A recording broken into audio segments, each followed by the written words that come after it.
in this section, we're going to talk about the concentration of reactants in solution. Before I talk specifically on concentration, I just do want to remind you guys what a solution is. And what a solution is, it's a type, and there's other types than just this one, but it's a particular type of homogeneous mixture. Chapter 11, and I do want to do part of Chapter 11 this semester, is all on solutions. Remember when we were doing our classification of matter, we had pure substances and then mixtures, and then under mixtures we had homogeneous and heterogeneous. Our homogeneous mixtures were mixtures that don't look like a mixture, right? It had a constant composition. So if I was to take salt to dissolve it into water, it looks just like water. You don't see the salt, and assuming the salt is soluble, of course. So it's homogeneous, right? It just looks like one thing. And our solution is made up of different components, our solute, and then our solvent. The solute is the component, or components. If I was to mix three things together, two of them would be considered solutes, and then only one is going to be the solvent. So the solute is our component or components present in the smaller amount or amounts, right? If I have two of them, the two smaller ones, as far as how much of it we have, is going to be our solute. Solvent, the component, and we'll only have one of those present in the larger amount.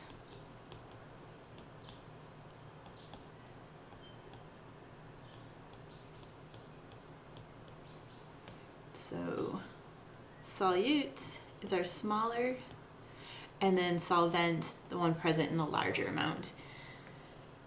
If we're combining a solid and a liquid, the solid is generally the solute, the liquid is generally the solvent.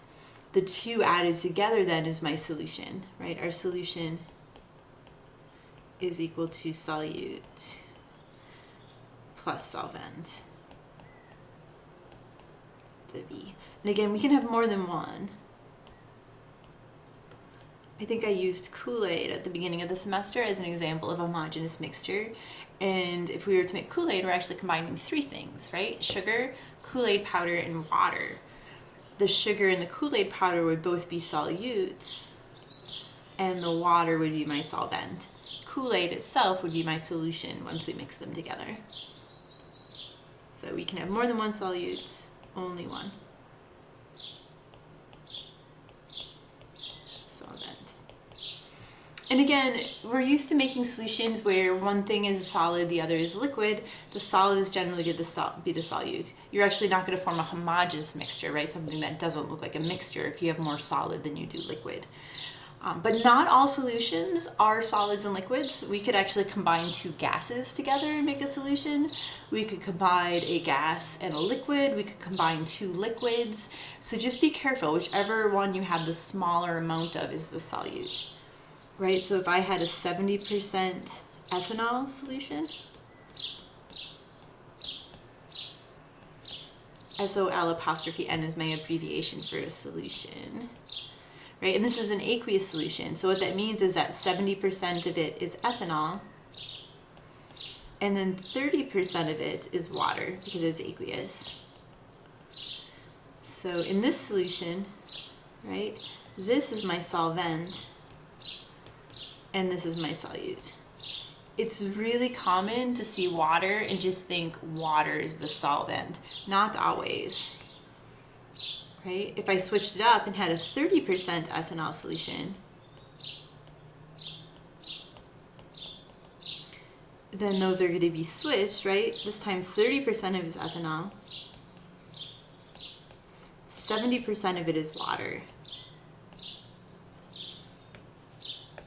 So water this time is my solvent. It's the one I have more of. And ethanol is my solute. So again, just be careful. The smaller one is my solute, the bigger one is my solvent. Don't always just assume that water is your solvent, because it's not always the case, like in my first example here. Again, if you're taking a solid and dissolving it in water for it to be homogeneous, water will need to be the solvent. So the unit of concentration we're going to talk about in this chapter is molarity. We're just going to talk about one of them. In chapter 11, the part that I want to cover this semester are units of concentration, and we're going to look at other ways to express concentration in that chapter. Concentration is just a number that describes how much solute is dissolved in the solvent or solution.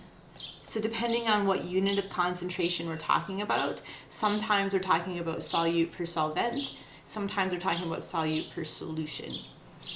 In this chapter, again, the only one we're going to be talking about is molarity. So if we're talking about the molarity of a substance, and our abbreviation is a capital M, this is going to be moles of solute. So moles of solute on top per liter, has to be in liters, not milliliters or gallons, but liters of solution. So this one is solute per solution. Again, in chapter 11, we will have some where it's solute per solvent. So an example for us where we're going to calculate our molarity of a solution. So what is the molarity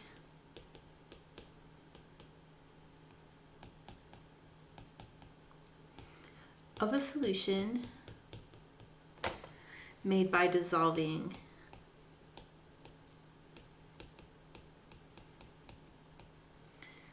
2.355 grams of sodium chloride in water and diluting to a final volume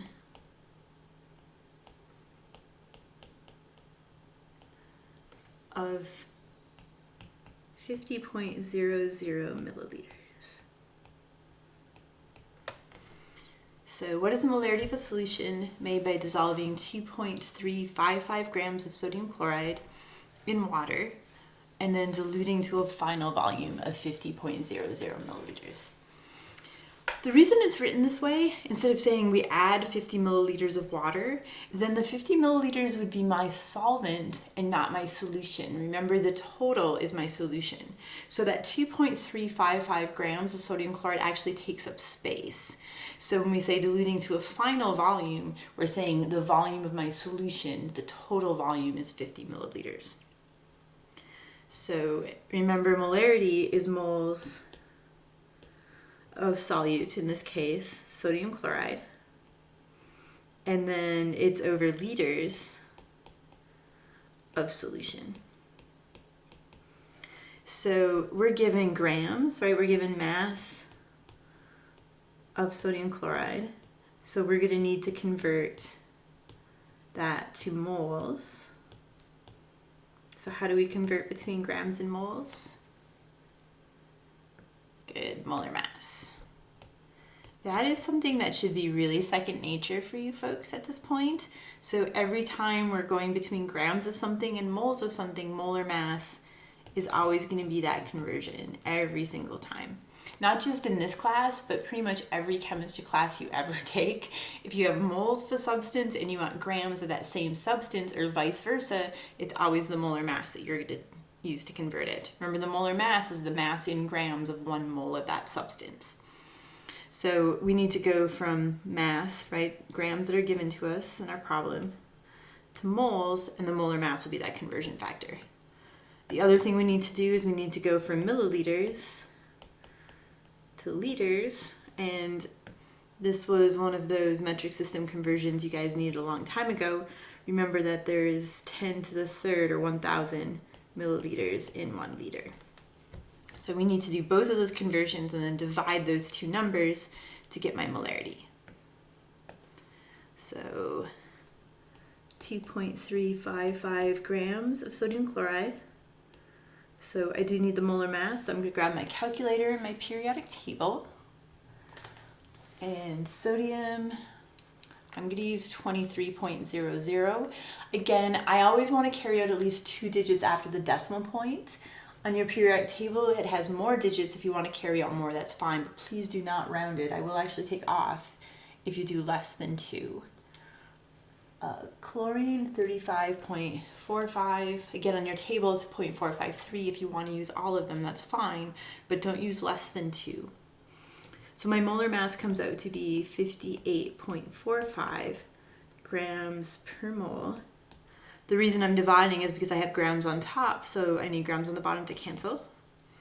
So 2.355 divided by my molar mass is going to give me 0.04029 moles of sodium chloride. We need to convert 50 milliliters to liters. At this point, I'm really hoping you're comfortable with that conversion. So you can just move the decimal place if you want. I'll do it both ways, but I know that it's 10 to the third, so I'm going to move my decimal place. Oop, I wrote that wrong. I'm going to move my decimal place 3 places, and I can set it up dimensional analysis, but essentially I'm going to add a 0 there. I need to move it 1, 2, 3. So it's going to be 0.05000. Don't lose any of your sig figs. I want 4 in my number because I started out with 4, because 10 to the third is an exact number, liters. Right? If you don't see just moving your decimal point, just set it up dimensional analysis. Milliliters are on top, so 10 to the third or 1,000 goes on the bottom. 1 liters goes on the top, and those cancel. So you would take 50 divided by 1,000, and you're going to get the same number. Again, just be careful for significant digits. Don't lose any. So I have my number of moles. I have my volume in liters. And we will just divide those into each other to get my molarity. So 0.04029 moles of sodium chloride and 0.05000 liters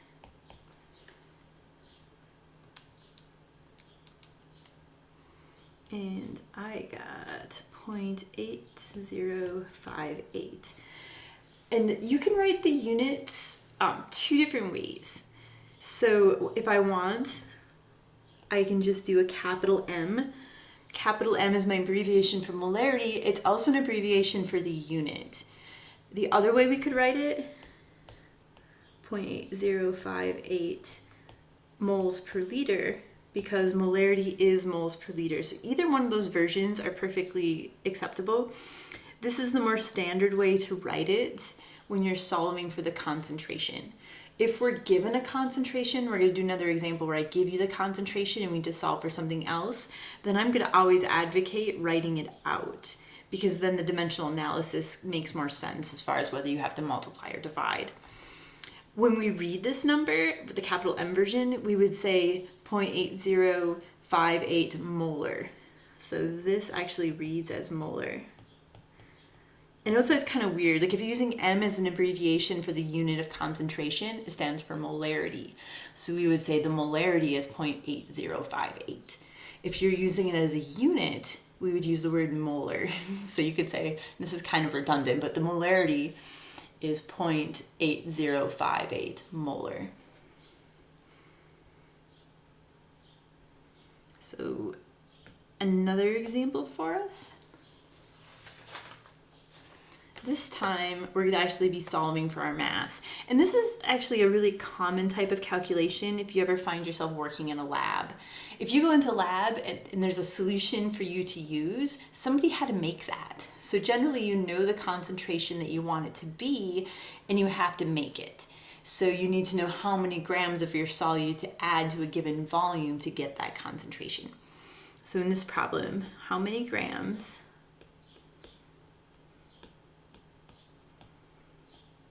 of potassium carbonate do we need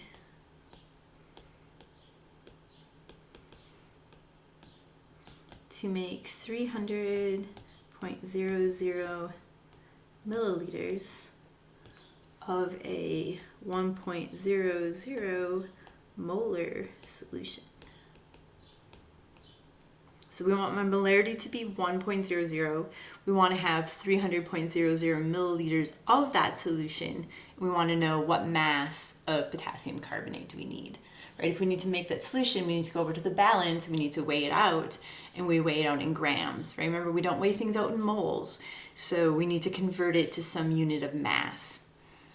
Right? If you had a balance that measured in pounds, you could convert it to that, but again, it's a unit of mass, it's not moles. Remember, moles were our unit for the amount of a substance. So kind of the clue, anytime I have this in a problem, anytime I'm given the unit of concentration as part of my problem, I'm always going to write it out. That capital M is right, it's my molarity, but it's not very descriptive. So if I write it out, it's a little bit easier to figure out what we need to do. So what I have is 1.00 moles of potassium carbonate per every 1 liter of solution. So I now know, right, I want grams and I have moles, so I'm going to need the molar mass because I'm going to have to go from moles to grams. I also have it per 1 liter and I need 300 milliliters. So it's essentially a dimensional analysis problem. It just doesn't really look like that if you're using the unit of concentration. The other part where folks can goof up sometimes is you're given 2 numbers in the problem. Remember, whenever we do dimensional analysis, I always say start with what you're given. Well, we're given 2 things. So which one do we start with? The unit of concentration is my conversion factor. We're never, ever, ever going to start with our conversion factors. Right? If I gave us 36 inches and I wanted to know how many centimeters that is, right? I know there's 2.54 centimeters per inch and I'm not going to start with that number. I'm going to start with the inches that I gave us in the problem. So this is my conversion factor. Right? It's how I'm going to convert between volume and moles. Once I get moles, I know grams because we can figure out the molar mass. So this is my conversion factor. Never, ever, ever, ever start your dimensional analysis with your conversion factor. So what that means is I'm going to start with the 300 because I'm never going to start with the conversion factor, and that's what the 1 molar is. The other thing I'm going to do is I'm just going to convert milliliters to liters to start. Again, hopefully you guys are pretty comfortable doing this. If you're not, you can do the dimensional analysis step. But I know that there's 10 to the 3rd milliliters in 1 liter. So I'm just going to move this over 3 places, and that's going to give me 0.30000. You don't lose digits. I know it looks ridiculous, but you have 5 sig figs. You still need 5 liters of solution. So that's what I'm going to start with. If you wanted to start with the 300 milliliters and then of course divide by 10 to the 3rd so your milliliters cancel, you can. I'm just doing that step first. So my problem, I'm going to start with my volume because I'm never going to start with my conversion factor. Right, and that's liters of solution. I'm going to multiply by my molarity. The reason I'm doing that is because I need liters to cancel, right? Because liters were on top, they need to be on the bottom.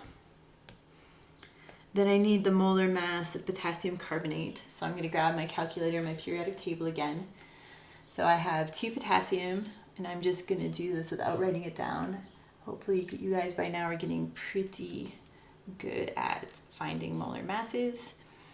I have 1 carbon, plus I have 3 oxygen. And I get my molar mass to be 138.21 grams per mole. And I'm multiplying by my molar mass. The reason I'm doing that is because moles are on top over here. I need to have them on the bottom over here. So my answer, I'm going to take the 0.3 with all of its sig figs, 1 with its sig figs, and then 138.21. So 0.3 times 1 times 138.21, and I get 41.5. We just have 3 significant digits, right? I have my volume has 5, my molarity has 3, My molar mass has 5. Since I'm multiplying, I want the smaller of those. So 3 sig-figs, so 41.5 grams. So what this means is that if I was to take 41.5 grams of potassium carbonate, dissolve it in water, bring the total volume up to 300 milliliters, right, because that's my solution, not my solvent, the concentration of this solution would be 1.00 molar.